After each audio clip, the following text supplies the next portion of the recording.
This is the Ag Queen Podcast. This podcast explores the agriculture industry with the movers and shakers of those shaping it. Here's your host, Lori Boyer.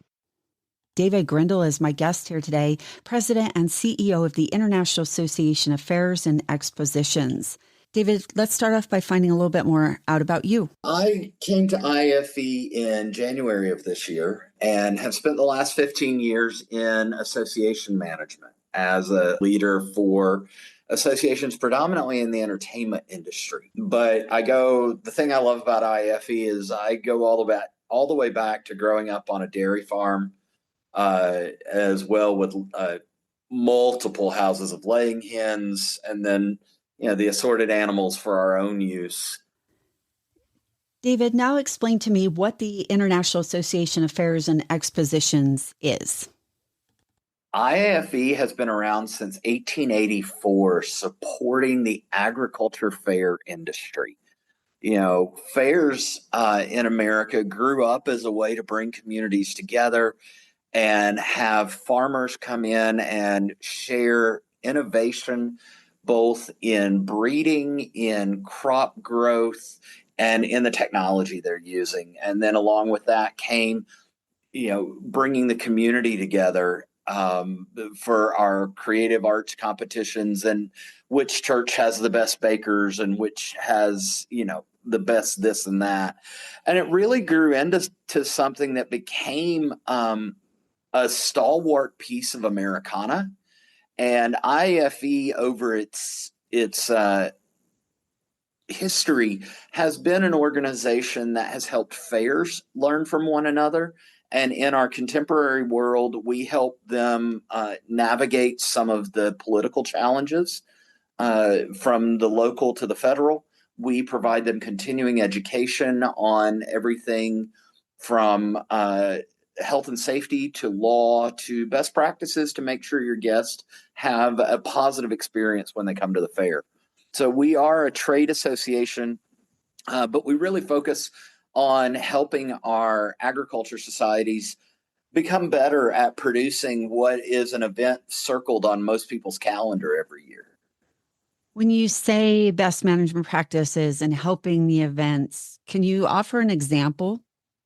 Sure. So one of the things we deal with a lot, even in our smallest communities, folks who live on farms are exposed to things that are just natural in our daily environment. I grew up in a milk barn, so I was around cows and cow manure and all the bugs and viruses that live naturally in the biomes of those animals. But my friends who grew up in town, well, they didn't live around that as much. And so they could often they're at higher risk for things like E. coli, which is a normal thing in our world. So we work with professionals to help folks learn how to create their pathways through the barns. We want people interacting with animals and with farmers, but we want to make sure that they're staying safe.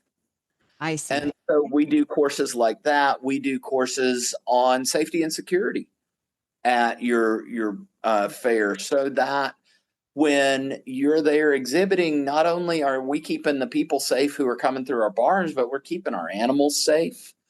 We're keeping our animals so that when we bring people from multiple farms together, how do we make sure that if something comes from one farm and we discover a sick animal, how do we quarantine them and keep them separated off for the safety of everybody? Because we don't want to start spreading stuff from farm to farm. So I'm assuming a lot of your members are state fairs and county fairs, those kinds of folks? Our members range from the smallest county fairs to the biggest of the big state fairs in the United States. And then we also have provincial fairs in Canada, the fairs in Australia, and across the UK are members. We really try to learn from each other and find the best of what's going on. One of the things we do, we're doing this year, is an article from each of the countries about what makes our fairs unique. Mm-hmm. And I don't know if there's excitement or panic about the knowledge that in Scotland and Australia, they have wife carrying races. where literally the farmer picks up their wife into a fireman's carry and goes racing across with them. I thought that was just a CrossFit thing, but okay. Yeah, you would think maybe if we marketed it as CrossFit, there'd be a little less panic over it. But yeah, we That's really try funny. to Uh-huh. find what the best are. And when we say best, I want to make sure people understand it's what works from one fair to another. Hmm. What does the community need, and how do we make sure that our community knows that they're welcome at the fair? That it's there for everybody to learn both things they don't know and to grow an appreciation for the work that goes on in our communities. Yeah, for sure. I think that's a good way to talk now about a report that IFE has commissioned on how important fairs and celebrations are to communities for multiple reasons. What are some of the key findings from this report?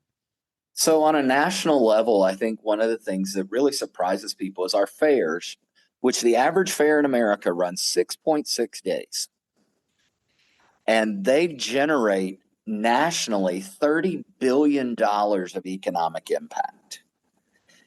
And it's not that's the impact of what the fair and is doing. And when you then take in the other 348.4 days, um, that our fairgrounds are used for everything from winter storage to car shows, boat shows, and even first responder training.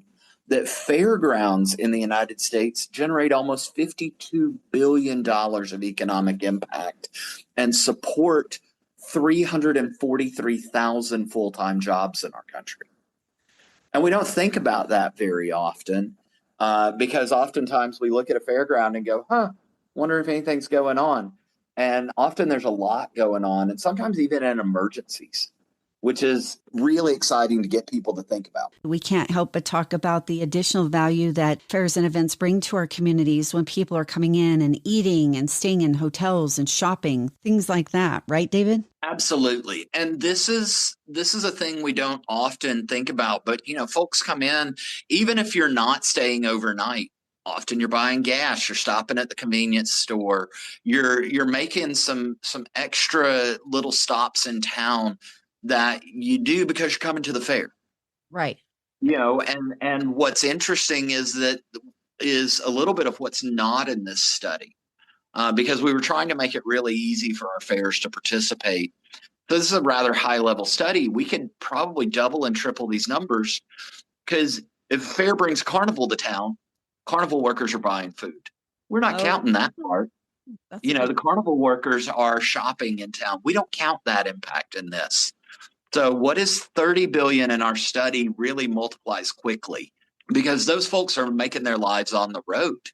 That is home. They're staying in their mobile homes. They're buying stuff, and they're often buying even things we don't think about. Carnivals buy tires on the road more than people realize because they go through a lot of tires. So it really has a roll down to the places you think about the restaurants and such, but we're also impacting the laundromat. We're impacting the local farm supply, the local automotive supplies. It's the fair really gets out and touches the whole of a community's economy. What was the goal of doing this study? So the goal of the study was the fact that one had never been done. We had always as an industry known that we were important to the local economy, but we'd never had any way or method to measure it. And so my predecessor, Marla Calico, was able to get this done as sort of her parting gift. She got it signed, and then as her gift to me, I had to figure out how to get it done. But yeah, the goal was to begin to show people at all levels. We look at the fair as this quaint little spot, and our politicians, boy, they love a fair. You got a concentration of hands to shake and babies to kiss.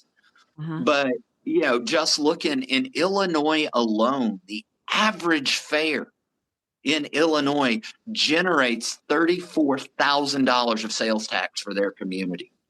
on a day of running the fair. Even our smallest fairs, because a lot of people, they're like, oh, we just don't see that many people. We're not a real fair that makes an impact. The thing I love about this study is that I've got numbers that break it out and show that fairs that see fewer than 25,000 attendees, which seems like a lot, but in a fair world, not really. Those fairs in Illinois generate over $7,500 in sales tax for their community each day they operate. And they generate $268,000 of economic impact per day of fair operation. So I banned the word just. Don't tell me you're just a small fair. You make a difference in your community. Yeah, absolutely. Yeah, I love that you're saying this. This is good stuff. Well, I grew up in a town. I grew up in between two small towns in the mountains of Georgia. I'm a big advocate for what small towns do, even in a contemporary economy. David, as we near the end here today, what else would you like to mention? What I think people really need to know is that the vast majority of our fairs are run by volunteers. They're the people in your community who are given tons of time and getting no compensation, often not even reimbursed expenses. They've done it for years, and they need your help. They need volunteers to help keep these going in our community because they're making a difference.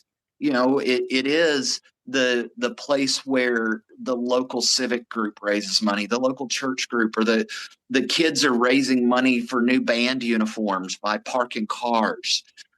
The fair is a place that everybody is welcome, and it impacts all of our lives. And I really can't thank our fair committees enough. I got 101 fairs in Illinois alone, and that's a lot of volunteers who are making an impact. And I want to give a huge shout out and thank you to them, and thank you to the communities that are supporting and helping us show that fairs and fairgrounds matter. Thank you to my guest. A great conversation today, David Grindle, President and CEO of the International Association of Fairs and Expositions. Thanks for tuning in to this edition of the Ag Queen Podcast with your host, Lori Boyer.